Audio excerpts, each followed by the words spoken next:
Welcome to Alchemist X, Innovators Inside, the official podcast of Alchemist X, the corporate services division of the Alchemist Accelerator. Alchemist X operates corporate programs for spin-ins and spin-outs. Here on AXII, you'll follow host Rachel Chalmers, head of Alchemist X, as she talks to corporate innovation's highest achievers and most compelling thought leaders. These are fly-on-the-wall conversations with leading practitioners in the field. They'll share their lessons learned so that you can accelerate your development. So sit back, relax, and get ready to level up. Today, I am thrilled to welcome Adam Odessky to the show as a corporate innovator who is now also a startup founder and whose startup is a graduate of the Alchemist Accelerator. Adam Odessky is the founder and CEO of Sensely, a virtual assistant platform with commercial usage across the insurance, pharmaceutical, and healthcare industries.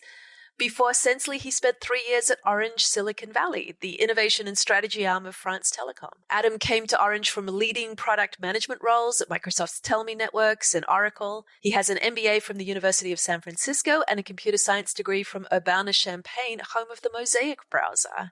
Adam, thank you so much for taking the time with us today. Yeah, absolutely. Thanks very much for having us, Rachel. Can you describe the journey through Orange, where you focused on telemedicine, to the founding of Sensely? How is the culture shock of moving from an incubator to starting your own startup? No, it's interesting. When I worked at Orange Silicon Valley, they were kind of an outpost of the large Orange Telecom group that's based in France and has offices and operations in many places in the world. In the Orange Innovation Lab, we primarily worked on scouting new technologies, developing prototypes, and really trying to understand the way the tech industry was moving and where it was moving. And obviously being in Silicon Valley, having that ear to the ground and being able to meet with people in the industry is very important to that. And so it was a corporate office type of environment where we would be obviously close to innovation, close to startups, close to Silicon Valley, but still there was this, process-based large corporate infrastructure around that we filtered stuff through based on our own understandings of how the market was moving. So Orange Silicon Valley, a great innovative place to be in and being kind of very close connected, but still things needed to be sort of properly parsed through. And that gave me the opportunity working there to just meet a lot of fascinating people from all parts of the industry and even all walks of life, if you will. I got to know startups really well and founders and CEOs and investors, VCs, supporting, staff and how these structures basically operate. And kind of going back to that culture shock question that you posed, it's very much, when you're inside a big company, you're kind of under the safety umbrella where a lot of the things that make you comfortable being at work are automatically provided to you. Your salary, your office where you work, your benefits, your healthcare, things like that, legal support, business support where you need it. And sort of when you're moving to a startup environment, becoming a founder, or just even working for a startup, that safety shelter slowly dissipates. And basically you begin to sort of think, okay, like here's how the ecosystem really works and it's up to me. And I am now responsible for making sure that all these different parts of the ecosystem to make a company function operate properly. And I have a lot of control and a lot of decisions to make about how to tune those things. Now, didn't need that kind of control in a bigger company because everything was provided for you, but now you have to start consciously thinking about all these things. How are you going to handle finance? How are you going to handle legal? What lawyer should you hire? How many years of experience does that lawyer need to have?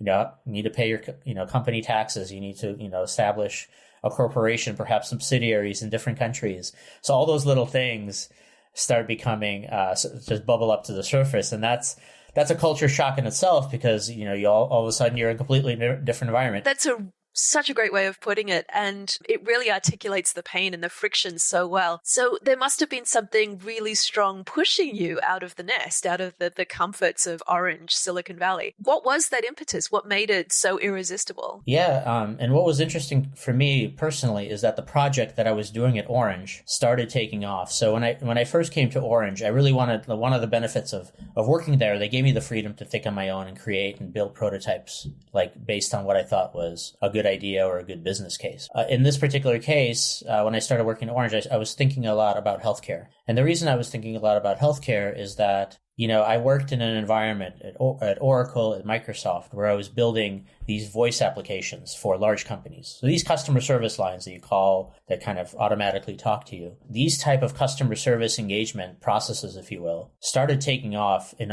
other industries really fast, like travel, transportation, financial services, hospitality, etc. But healthcare was always quite a bit behind. And I couldn't understand why at that point in time. And so that's where I started. That was the big kind of question for me, the problem for me that kind of formed at Orange, where I started pursuing this goal. What I built there with my team was basically a prototype of a new type of digital assistant that you can interact with, that was healthcare focused. Both advancements in technology. We moved from being completely voice based to being more avatar based. So it was a visual component into the assistant, and also focusing on healthcare and trying to solve the healthcare kind of tasks, like booking appointments, checking somebody for their symptoms, providing wellness information. So I tried to combine all those things together. And that ended up being a really interesting combination, because what Orange allowed me to do is to take this prototype and promote it publicly at various conferences. So I remember a conference, Health 2.0, where I presented in front of a few thousand people. And it was really cool because a bunch of tweets kind of came out saying, oh, this is the best thing I've ever seen since like Facebook for Health. Like, very cool. This is what sort of like what seems like a really key demarcation line between this corporate innovation and startups at that event, where you basically took this internal corporate innovation, internal prototype that you were kind of noodling on, working on, and you got external validation. People in some, community, in this case, Health 2.0, basically saw it and saw, oh, this is really cool. This, I think, is something that really fits and can actually have a life of its own. And so that initial inflection point is what sort of drove this. In Orange, we called it an excubation, where you have an incubation where you build something internally, but this was an excubation. This was an internal project that actually, it sounded like, this is a US audience, by the way, and Orange is a French company. We're like, okay, maybe this has an ability to take off in the US. And so from that point on, we started working at Orange to basically spin this off into a separate company. How do you frame those conversations about ownership? How much stake does France Telecom retain? How much do you get as the entrepreneur? What kinds of questions did you kick around at that point? The business case was built on the principle of yes, France Telecom or Orange, incubated the solution internally. They invested, labor costs and other kind of talent and infrastructure to support building of this initial product.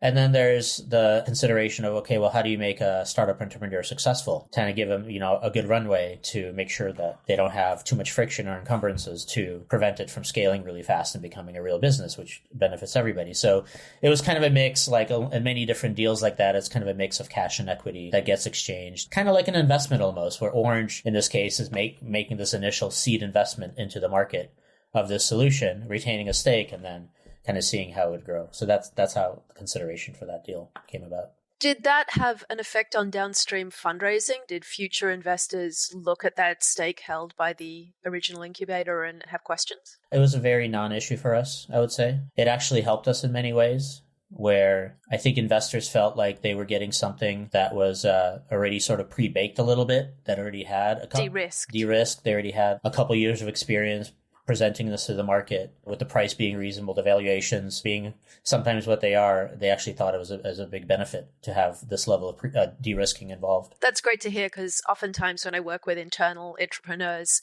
that's one of their big hesitations about pursuing a spin out, is that it won't be judged on equal terms with startups that purely evolved outside of a corporate ecosystem. So it's nice to have some counter evidence there. Yeah, and also it's obviously there could be issues if the spin out company wants any level of control, or maybe has too high of a stake. There are some red flags that this could cause for investors, but there's also a smoother, much more benefit aligned way to negotiate and position this for the market, for the broader market. How was it for you personally? Because you'd always worked for big companies before that, and suddenly you were responsible for everything. Were there moments where you just wanted to go back to Orange or Oracle? I mean, it's definitely a wild ride. I actually read a nice quote in an article recently, like being an entrepreneur is like riding a lion. It's like you don't really know where it's going to next, and you don't really know how you got on it in the first place. So you don't really you have no idea how to get off.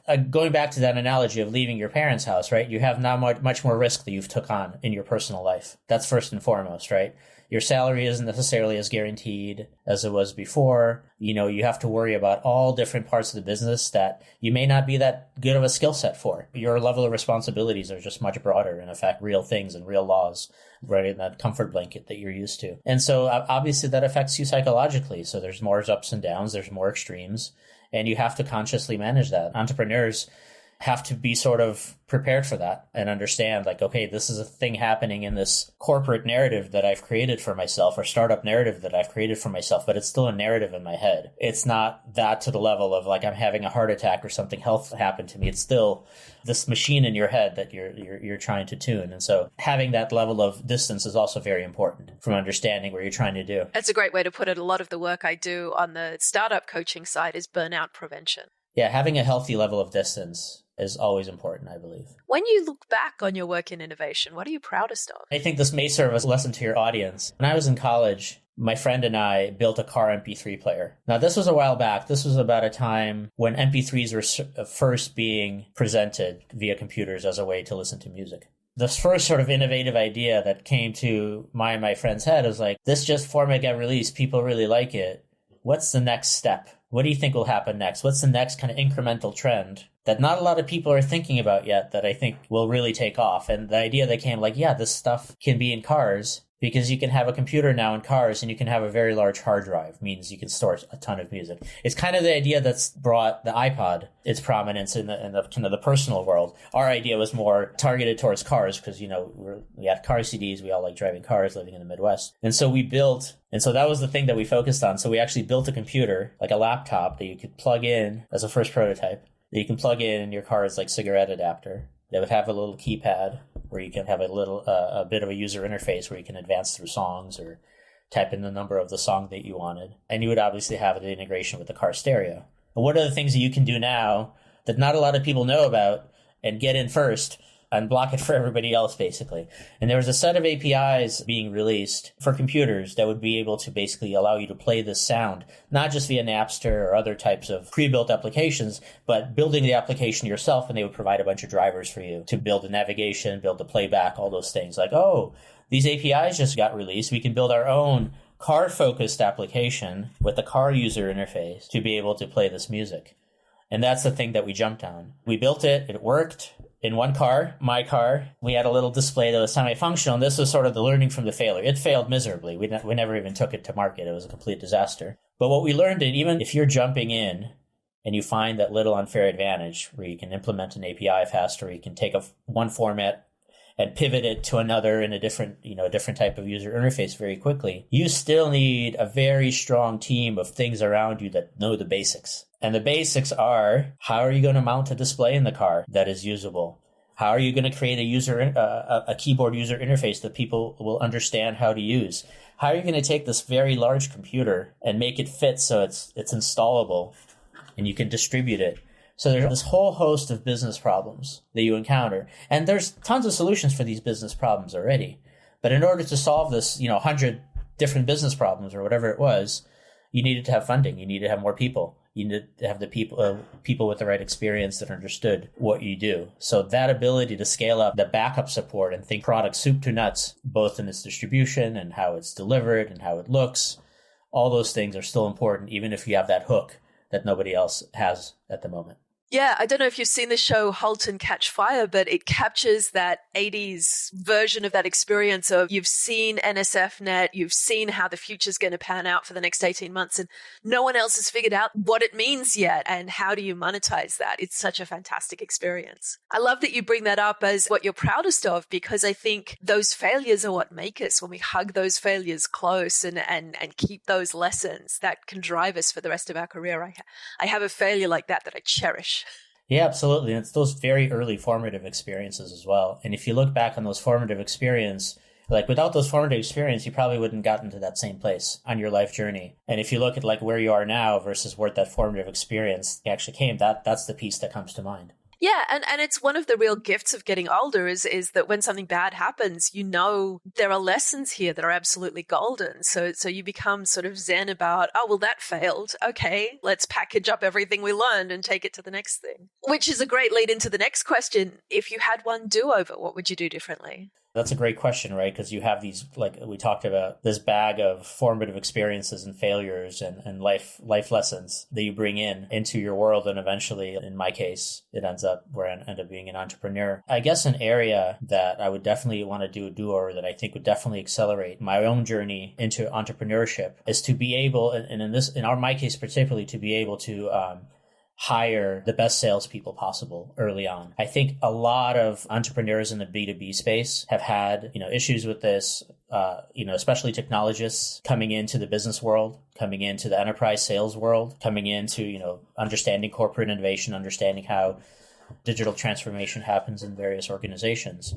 There's a very specific skill set required. And this is something that we learned also in Alchemist. And Alchemist definitely actually accelerated that part of our thinking. I actually wish it would doubled or tripled it. But this is the piece that one of the most important pieces, like, how do you actually sell large deals to the enterprise? And there are people that are just so amazing at it, but there's also a wide pool of people that are not. It's very similar to engineering as well, where you have just a few people that are considered like 10, 100x, like engineers that can figure out everything and do things very quickly. It's sort of finding that needle in the haystack. And that's the part that, like, when I came in, it was more like, how do we make this product succeed versus how do we make the business succeed? And to make the business succeed is also being able to know, how do we sell a customer efficiently? How do we reduce a sales cycle? How do we price effectively? How do we negotiate effectively? How do we scale hiring and scale recruitment? Those things became tremendously important. And obviously we learned along the way, and I adjusted as well. But that's the piece that I thought, if I had a do-over, I'd put much more of my own time, my own emphasis much earlier on, building that set of cadres, if you will, that to really effectively promote and sell the product. There's a really subtle timing aspect to that as well, though, because founder sales are so important at the beginning and you have to know all of the objections to your product. So how do you know when it's time to bring in those planetary scale sales folks? Yeah, that's a great question as well, because you definitely have time between when you start and you have a product market fit and you have a channel market fit that perhaps goes even deeper and really understand who your channel that you're selling into and how do you sell to them properly and what they're ready and not ready for. There's a lot to be developed very early on in the product in actually creating the process or the workflow for that channel market fit. A lot of founders, and this happened to me as well, they hire people too early and actually think in their mind, they're going to solve this problem for you. They're going to find out who to sell to, how to sell to them, how to do lead gen, how to do all those things. And that may not be the case at all if your product is not mature enough, because you probably know more about your product and who the right customer is than anybody else. You just need to do your research. You need to get deeper in that level. And so you either need to focus a lot of time developing that process, that flow for doing successful promotion and selling strategies, and be confident in that and have a couple of references already that have been able to go through that process and have succeeded. So you can take that template or that pattern and educate a new salesperson about it. Or you need to have somebody that actually will do that work for you, but that might not be a salesperson. It can be a go-to-market person, a go-to-commercial operations type of person that both can do selling, but as well as really the job is figuring out, okay, how do we do the right product and channel fit so that we can sell quicker together? And that's a different skill set as well than a regular salesperson. Yeah, I mean, what drew me to Alchemist is I love enterprise sales because enterprises are where the money are. But enterprises also take a ton of care and feeding. You need account reps, you need relationship sales, and that's a black art to a lot of founders. It takes a lot of learning. And shout out to our amazing mentors, people like Ash Rust and Pete Giordano, who can teach that. It's a really rare and precious thing. Yeah, that's one of the best experiences that we have while we're at Alchemist, is actually meeting these folks and getting learning from them about the jungle, we used to call it. So we've talked about it a lot, but let's dig into it a little bit more. What makes innovation so difficult? A few combinations. Number one, you need to have multiple disciplines come together. That's always a challenge because people, different disciplines have their own sort of tracks in education, in career and commercial experience. And you need to figure out how to combine those tracks together. You need to find the right people to combine those tracks together, because really innovation happens at the edges, as we all know. It's like when two different ideas that are doing their own thing kind of collide together and form something new that is really beneficial, kind of the whole being greater than the sum of the parts. And that figuring out that whole being greater than the sum of the parts equation is really difficult because there's several factors involved. You have to understand the market really well and the trends in the market. You need to understand the limitations of technology and where they can get you, where they cannot get you. You need to understand, is the right talent, are the right people around to be able to put these things together? Can you actually build a culture from an organization, from the kind of people that are around, either in industry or in academia, a particular location, like the Bay Area, which we're very lucky, obviously. to be based in the Bay Area that has one of the most diverse set of talent anywhere in the world. Those are the things to kind of, like in a sort of that spectrum of, you have a really cool product or a cool prototype that you intuitively believe makes a lot of sense from a market, from all the experience that you have and everything you've seen, but can you actually scale it so it's a delivery machine? And in my experience, initially I thought, and this is kind of like, it goes through time and through experience and learning. Initially, you believe the product or the technology is the most important thing, especially if you're coming from that world. Like you're building something new using these new APIs that just got released, new technology format, that kind of going back to the MP3 just got released. So you build a product around that. I'm the smartest person in the world now. I combine these two things together. Nobody else has done it. Everybody else is dumb. Here it is. Here's world, bow to me and, give me your money. That's just very, very much the beginning of the journey. And in my experience now, actually taking it to the next level is by far much harder than that initial kind of technology journey. So that figuring out of building an organization to be able to deliver this at scale to large enterprises that could be sold to with this particular narrative and being able to reach this level of scalability, that's been the journey for us. And that by far has been the hardest part of innovation that I've experienced. I love that phrase of yours, a delivery machine, because I've often talked about the commonality between Amazon's two businesses being fulfillment, the fact that it's a river, it's designed to get things from one place to another. And that is really the challenge of building an enterprise organization, is all of the fit and finish around taking the product and putting it into the hands of somebody who can use it. How would you distill your experience into, say, 2 or 3 lessons for our listeners? So my first lesson would be focus, especially when you're trying to, create a startup or create an innovation. It's really threading a needle, or several needles, if you will, all in succession. And they all have a different sort of sizes of their eyes that you're threading through. And having that focus about that whole system and how it's flowing through is very, very important. The second is to have patience. This stuff takes a long time. It's not a get rich quick scheme by any means, a stretch of the imagination. I think you have to be comfortable with spending several years patiently doing this and be used to a lot of rejection and a lot of disappointment. And you need to be able to psychologically accept that, knowing that the larger goal is to continue threading that needle and achieving success. And so that patience is extremely important. And third is continuously look for the best people that help you along the vision. You're only one brain. We know that if you combine brains together, we get a much better result. But in your kind of needle that you're threading, you also have to thread the needle of finding really, really great people that are super complementary in various fields to what you do, both personally, educationally, et cetera. And that's the piece as well, is just continuing that hunt, because there's amazing people all around the world. And now that we're all working from home, I imagine there are going to be a lot more remote-only startups that are going to form with some of the best people all around the world. They're just closer connected. So I think that's the next piece that I think will happen, is that innovation and human collaboration. I also think that's one of the best things about Silicon Valley, at least in my experience, is you meet all of these amazing people and you're like, I bookmark you. One day I would like to work with you in some capacity. And then something like the pandemic comes along and you can actually reach out to people and say, hey, do you want to try doing something? It's been a really fruitful time from that point of view, which is a great lead into the next question. How do you think the pandemic might affect innovation long term? I think it definitely gave tailwind to a lot of trends. There's one on sort of the work collaboration side that everybody talks about. Everybody's working from home. More people are working from home with the latest technology and tools like Zoom, right, and others. People are more and more comfortable about collaborating from home and feeling connected. It's not perfect. It's never going to be perfect, but it's an option that you can be very creative with. And on the healthcare side, obviously, we definitely want to avoid this next pandemic for as long as possible. We were not prepared for this one in general, although the vaccine got done in an amazing record time. So that's been a bit of a savior. But the whole world just got a big slap on the face. And everybody like, wow, this can actually happen in our day and age. It accelerates technology and technology adoptions, first and foremost. In our world at Sensely, we just saw a huge spike of people using our healthcare services rise up. So we're available on mobile apps and websites with various insurance companies and health systems all over the world. We have a virtual assistant that basically listens to patients' complaints and then navigates them to an appropriate care, whether it's, emergency room or telemedicine or self-care. And so we just saw an amazing spike of usage. And we saw more and more customers and clients come tell us like, hey, we want to deploy your technology. So for us, it's been a big sort of accelerator of what we do.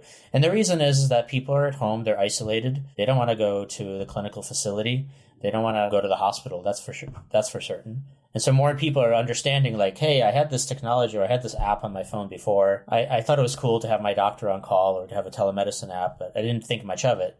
Now it's like, oh, during the pandemic, I need to use it. And oh, by the way, it works great. Why didn't I use this before? I've transferred my bank funds online. I've done all this other stuff, but I haven't used the healthcare app before. But this works great. And now it's like, why would I want to live without it? That's really the trend that we're seeing in terms of pandemic really accelerated this digital transformation in healthcare and made people realize, which was the big friction barrier. The technology is great. It works well. There's a big support system behind it. How do we get more people to start using it? How do we get a critical mass to convince the critical mass that this is actually better than before? And the pandemic was a great convincer for that message that we were sending. It's a classic example of where automation can actually compress the time you spend on the routine stuff and expand the amount of time you spend on the human stuff. My experience of telemedicine has been, we get taking the vital statistics out of the way and we spend more time talking to the doctor. Yeah, and it's great for doctors as well because they can see more patients per day. They can get reimbursed more. We talk about having conversations at the top of their license or having clinical appointments at the top of their license where they focus on the more complex stuff rather than just the very routine stuff. The stuff that humans are good at, the nuance and the complexity. Exactly. So yeah, in that sense, the pandemic has helped healthcare quite a bit. Some VCs say it's accelerated it by 5 to 10 years. Jury's still out, but definitely we saw the usage trend, the usage shift happen significantly. And I think that usage shift is here to stay for the most part. And I think that's happened with a lot of other industries as well. More and more people are using unique types of technologies to collaborate and communicate more than ever. Of course, there's bad side effects to that as well. Isolation, being on Zoom all day is no fun. So I think there's going to be some hybrid model that takes place where you have some office work, some work from home work, and you're mixing and matching. And that level of hybrid collaboration is going to make, as I mentioned, the world even more global, make work more global. And I think a lot of, not just small companies like Sensely are going to benefit from this hybrid work from home model, but I think a lot of large corporations, multinationals in particular, will find ways to build these hybrid remote teams that maximizes the talent and skills focus on specifically on the projects that they're running. And they're going to make themselves much more fluid in how they operate and I think drastically increase productivity, I would say, just because of these new type of matching and work models that can be developed. So I look forward to that as well. It feels like trust was always a major obstacle in implementing true remote work. Companies just didn't believe people would work hard if they weren't in an office with a manager standing behind them. But we've amply demonstrated that people can work from home and be as or more productive than they were in an office environment. And I think that's helping even the largest multinationals allow that trust to their teams and having faith that productivity will continue and improve. How do you avoid burnout? That's a tough one. There's days where you definitely feel burned out. Some days like, how do I get off this thing? You're on a roller coaster. You're responsible for taking it forward. And you're working a lot. You have a lot of people to deal with. You have a lot of business problems to solve. And you have to see optimism in everything. And having a clear sort of North Star, having a clear purpose that you're trying to achieve long term is really important. And reminding yourself of that, of why you're doing all these things, because some days are really fun, some days are really not. Talking to other people about it, talking to other entrepreneurs, talking to your own team, talking to your family, being open. Some people I know do a lot of podcasts. Yes. I'm not there yet, but maybe that's a nice sort of public, clinical visit, if you will.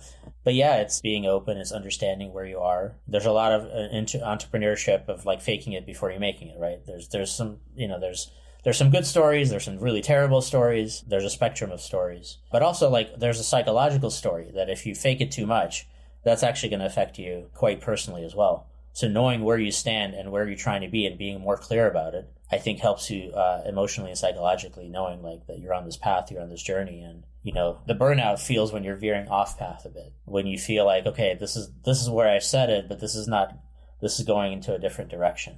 And now I'm feeling this grind because there's this increasing delta between what I wanted to achieve and what I'm actually achieving. And that creates a lot of pain and grind. And it's okay to replan it. It's okay to constantly change course. As an entrepreneur, you have to be very aware of that. Every quarter, I think about this stuff all the time, but every quarter I try to consciously have a long-term plan that adjusts based on the new realities that we've experienced during the last quarter.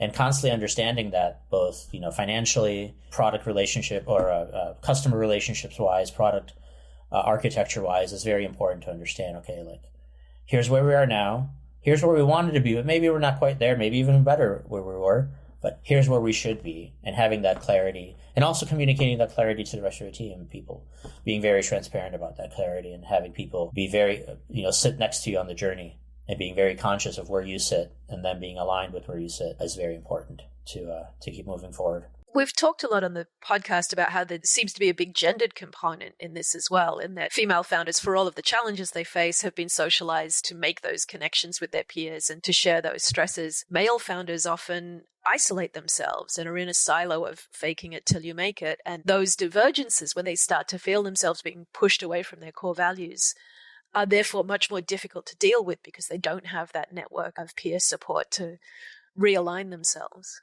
I mean, without commenting on the topic too much, I definitely feel it inside of myself. There's definitely things as a founder in general you want to keep inside yourself. You don't want to reveal your anxieties too much to your team because you don't want them to feel the same anxieties sometimes. You want to protect them from those anxieties. Yeah, and the team is not the appropriate place to have those vulnerability sessions, for sure. Yeah, for sure. And I think where I've been really lucky, actually, I have a female founder, my co-founder, Dr. Ivana, who's a clinical psychologist and also a medical doctor. But I found Ivana actually very early on while I was still at Orange. I presented this, as I mentioned, and presented the prototype at various conferences. And Ivana also presented her company in various companies. And her company did something very interesting because they were having psychotherapy visits with patients in VR. So inside a virtual world, you're an avatar. The patient or the clinician, the patient are both avatars, and you're having these conversations. And the research that ended up coming up from there is that people were much more open and honest about revealing their anxieties. It was at that time treating patients with PTSD coming back from the Iraq War. People would open up because they didn't feel as much that they were being judged. It wasn't this kind of sensory experience where I'm looking at you as a human and I'm judging you. It was kind of the avatar on the other side, that's just a robot. You can reveal things. And that was one of the sort of the seeds of Sensely, was using this avatar as a non-judgmental, but very friendly and empathetic character that can communicate with patients, particularly with patients with high anxiety. If you're feeling sick, you're worried, especially, or your kids or your parents are sick.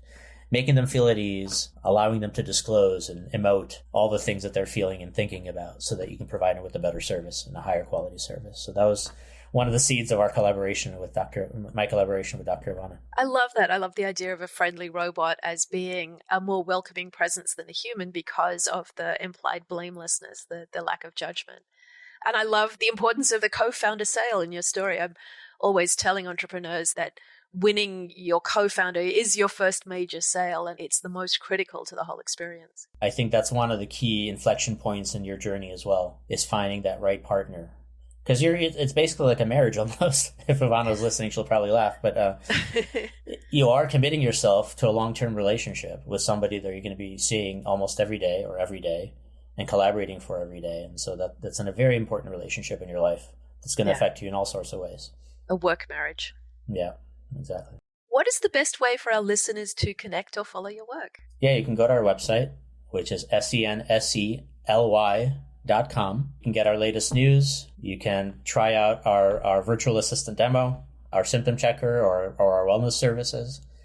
And you can see all the latest information about our products and what we're up to. You can click contact us or follow us on Twitter. The handle is @sense_ly. Or we're also on LinkedIn, so you can always Google and search for our company. As a qualified Google hypochondriac, I can't wait to get on there and diagnose myself with rare tropical illnesses. There you go.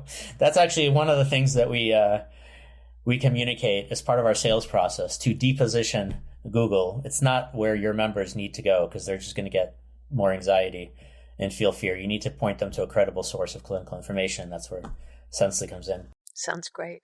What does the future look like for you personally? I'm continuing to build this company, having a lot of fun doing it now that I figured out all the enterprise sales processes. It takes a while, traveling pretty much all over the world. Hopefully now we'll start post-pandemic. I'm really committed. Again, it's about the focus, taking this company to the next level. The market for this is huge. The pandemic has accelerated it. Everybody in the world wants it. We have a unique differentiator that we actually have voice conversations with members and patients in 35 different languages. So we're really scaling our product outside the US, as well as in the US, but internationally all over the world. That's been a big sort of personal passion for mine, is to be able to have a healthcare platform that's global in nature, that lots of people benefit from, that's friendly and empathetic. So we're continuing to build that, and hopefully the company is going to continue growing the way it's been growing. It's been growing quite well in the last few years, over 100% growth. Maybe one day we'll ring the bell at some sort of an IPO or some other type of exit event. Sounds great. So the next 5 years of our industry go however you want them to go. They pan out exactly as you hope. What do things look like in 2026? For healthcare in particular, 2021 year, about 25% digital adoption that we've seen across the board of people using these automated healthcare services in a simplified way to book appointments, to get answers to their healthcare questions, etc. In 2026, we'll probably see up to 90% or more digital adoption. Right now, we're seeing primary care in the healthcare space being automated, being made more scalable and global and less expensive and easier to access. In 2026, we'll see a big shift into secondary care, into hospital care, into other kinds of more complicated healthcare areas where technology and these type of user experiences can improve the health for many, particularly around chronic conditions. We'll see a big shift in the reduction of costs for chronic conditions. Right now in the US, chronic condition management consumes about 50%, and the chronic care population is about 5% of the population, but it's 50% of our healthcare costs. We'll see a massive shift in that, where it'll be more in line with, maybe it's twice as expensive as primary care and other taking care of other people, but doesn't have this sort of massive outlay. We'll see that shift happen very, very fast now because of this increased digital adoptions and the trust that is built with these kind of interfaces. It's much easier to detect those subtle patterns and correlations over a large population than a small one. It's a lot easier for a system to identify rare illnesses and commonalities than it is for a single practitioner. And that's a great moment to end. Adam, this has been so great. Thank you so much for coming on the show. Yeah, thanks for having me, Rachel. It's been a pleasure. This has been Alchemist X, Innovators Inside. If you enjoy our show, we'd be grateful if you could give us a rating or comment on Apple Podcasts or your favorite podcast platform. You can find the transcript of this conversation, plus links to whatever books, articles, TV shows, and apps we talked about on alchemistaccelerator.com/podcasts. If you'd like to chat more about our corporate programs for spin-ins and spin-outs, email us at innovators@alchemistaccelerator.com. We love hearing from you, so stay connected by following Alchemist X on Instagram, Twitter, Facebook, and LinkedIn. Until next time, this has been Alchemist X, Innovators Inside.